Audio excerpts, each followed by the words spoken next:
Johnny మాస్టర్ను custody కోరుతూ నార్సింగ్ పోలీసులు petition వేశారు. రంగారెడ్డి జిల్లా కోర్టులో కస్టడీ పిటిషన్ దాఖలు చేశారు. వారం రోజుల పాటు కస్టడీ కోరారు.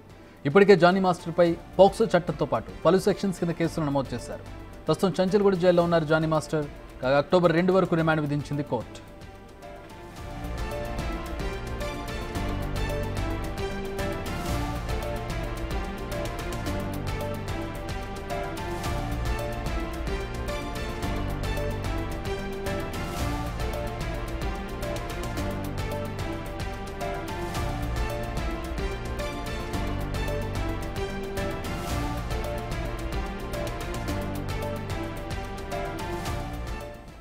పూర్తి వివరాలు మా ప్రతినిధి రాణా అందిస్తారు. రాణా,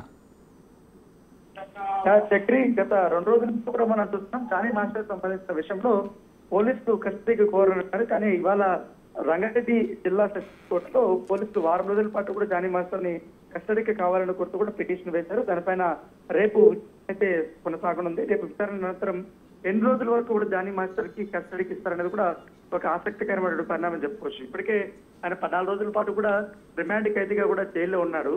సో వారం రోజులు ఆయన కానీ కస్టడీకి ఇస్తే ఆల్మోస్ట్ చాలా కీలకమైనటువంటి అంశాలను కూడా బయటకు వస్తాయనేది కూడా వారు చెప్తున్నటువంటి నేపథ్యం. అయితే మరోపక్క జానీ మాస్టర్ సంబంధించినటువంటి న్యాయవాదులు బెయిల్ కోసం శతవిధాలా ప్రయత్నిస్తున్నట్టుగా మనకు సమాచారం ఉంది. అయితే ఈ కేసులో పోక్సో చట్టం పెట్టారు కాబట్టి పోక్సో చట్టంలో అంత ఈజీగా బెయిల్ వచ్చే అవకాశం ఉంది. అయితే ఎక్కువగా వాళ్ళు బెయిల్ కావడానికి కారణాలని ప్రూఫ్స్ తో పాటు వాళ్ళు చూపించాల్సి ఉంటుంది. దాంతో పాటు వ్యక్తిని కూడా తనపైన దాడి జరిగింది, తనపైన 16 సంవత్సరాల్లో కూడా రేప్ జరిగింది అనేది కూడా తను చెప్పినటువంటి నేపథ్యంలో దానికి సంబంధించిన ఎవిడెన్స్ కూడా ఇప్పటి వరకు పోలీసులు కలెక్ట్ చేయాల్సి ఉంటుంది.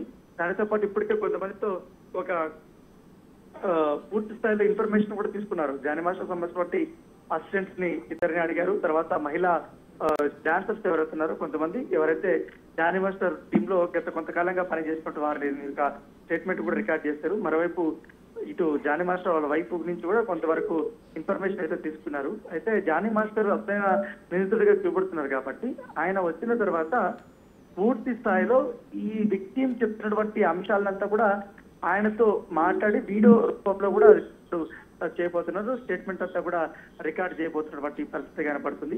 సో ఏదేమైనా కూడా ఇది మరొక కీలకమైనటువంటి మలుపుగానే భావించవచ్చు. ఇప్పటికే ఈ జానీ మాస్టర్ వ్యవహారంతో సోషల్ మీడియా వేదికగా ఇటు మరొక హీరో అతనికి సహకరిస్తున్నారు, హీరో వచ్చి ఒక విక్టిమ్ మహిళకి బాగా సహకరిస్తున్నారు అనేది వదంతులు వస్తున్న నేపథ్యంలో దాంతో పాటు జానీ మాస్టర్ కు అనుకూలంగా కూడా మైనస్ నుంచి పెద్ద ఎత్తున చాలా మంది ఇప్పటికే స్టేట్మెంట్ ఇచ్చినట్టుగా మనకు సమాచారం అవుతుంది.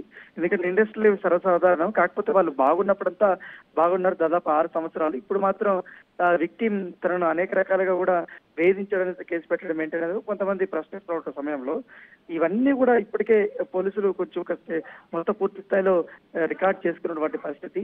అసలైన నిందితుడిగా భావిస్తున్నట్టు ఇప్పుడు జానీ మాస్టర్ ఇప్పుడు కస్టడీకి వస్తే మరికొన్ని కీలకమైనటువంటి విషయాలు, దానితో పాటు ఆమె ఇచ్చినటువంటి ఎవిడెన్స్లకు దీనికి ఈయన చెప్పేటువంటి అంశాలకి ఇంకా ఏమైనా ఎవిడెన్స్లు కలెక్ట్ చేయాల్సిన దానిపై కూడా పూర్తి స్థాయిలో దర్యాప్తు కొనసాగే అవకాశం ఉంది. ఇంకా ఈ కేసులో ఎవరెవరు ఇన్వాల్వ్ అయినారు, ముఖ్యంగా ముంబైకి వెళ్ళినటువంటి వారిలో జానీ మాస్టర్ సంబంధించిన అసిస్టెంట్లు 2 ఉన్నారు చెప్పారు, Rahul Moeen.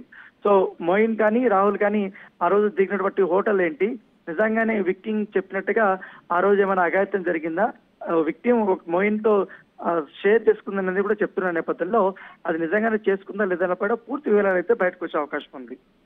All right, thanks for the updates Rana.